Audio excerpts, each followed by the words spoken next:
বিশ্বনবী খাদিজাতুল কুবরা, ওনার প্রথম স্ত্রী খাদিজাতুল কুবরা তাহেরাকে কবরের মধ্যে রেখে দিয়ে কাঁদতে শুরু করলেন। চোখের পানি ছেড়ে অনেক দোয়া করলেন।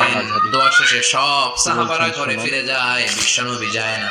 সাইয়েদনা আবু বকর বললেন, ও নবী চলেন ঘরে যাই। অনেক তো দোয়া করলেন। বিশ্বনবী বললেন, আবু বকর তুমি যাও, আমি যাব না। এটা সাধারণ মহিলা না, এটা বিপদের দিনের সঙ্গিনী খাদিজা। মক্কায় যখন আমার কেউ ছিল না, খাদিজা আমারে ভুলে নাই। এই একটাই মহিলা, যেই মহিলাকে আল্লাহ আরশের উপর থেকে সালাম দিয়েছে, মহিলাটার নাম খাদিজা। আল্লাহু আকবার। আমার সব সন্তান আল্লাহ খাদিজার পেট থেকে দিয়েছে।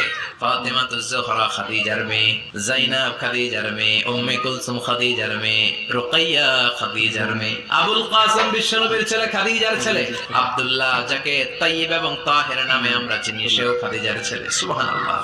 ও আবু বকর, আমার এই কলিজার টুকরা প্রিয়তমা খাদিজারে রেখে দিয়ে কেমনে বাসায় যায়? তুমি যাও এখনই।